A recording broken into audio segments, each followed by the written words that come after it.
केंद्र की मोदी सरकार द्वारा बैंकों के निजीकरण किए जाने के फैसले के खिलाफ बैंक अधिकारी और कर्मचारियों ने मोर्चा खोलते हुए आंदोलन करना शुरू कर दिया है। इसी के चलते सोमवार को United forum of bank union के बैनर तले शाजापुर बैंक कर्मचारियों ने 2 दिवसीय हड़ताल की शुरुआत की। इस दौरान ईडी रोड स्थित SBI बैंक मुख्य शाखा के सामने बैंक कर्मचारियों ने मोदी सरकार के फैसले के खिलाफ जमकर नारेबाजी की। United forum of bank unions के जिला संयोजक प्रदीप तिवारी ने बताया कि 2021 के बजट में मोदी सरकार की वित्त मंत्री ने राष्ट्रीयकृत बैंकों का निजीकरण किए जाने का प्रस्ताव रखा है। सरकार के इस फैसले से आम जनता की पहुंच से बैंक सेवाएं दूर हो जाएंगी, क्योंकि वर्तमान में निजी बैंकों में खाता खुलवाने के लिए लोगों को भारी रकम देना पड़ती है, जबकि राष्ट्रीयकृत बैंकों में जीरो बैलेंस पर खाता खोल दिया जाता है। सरकार द्वारा राष्ट्रीयकृत बैंकों का निजीकरण किया जाना पूरी तरह से गलत है, जिसको लेकर 2 दिन की हड़ताल की जा रही है। यदि सरकार ने बैंकों के निजीकरण का फैसला वापस नहीं लिया तो देश भर में बैंक कर्मचारी अनिश्चितकाल के लिए हड़ताल करेंगे।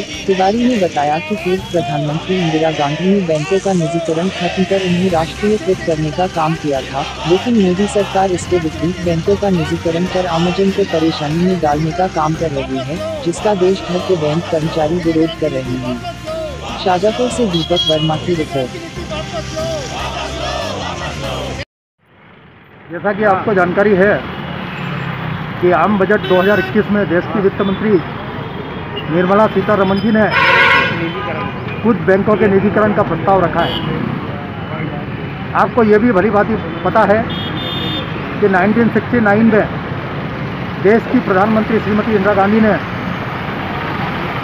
कुछ बैंकों को निजी क्षेत्रों से लेकर के राष्ट्रीयकृत बैंकों में मर्ज किया था। आज देश की यह सरकार इसका ठीक उल्टा निर्णय कर रही है।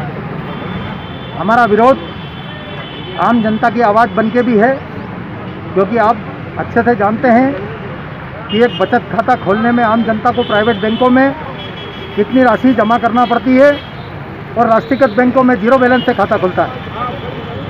आम जनता की पहुंच से बैंकों को दूर करने का एक ये प्रयास है, जिसका भी हम विरोध कर रहे हैं।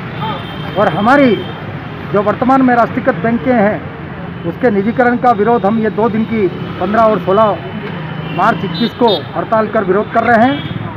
यदि भारत सरकार और देश की वित्त मंत्री ने अपना निजीकरण रूपी कदम वापस नहीं लिया तो हम मजबूरीवश पूरे अनिश्चितकालीन हड़ताल करने के लिए मजबूर होंगे।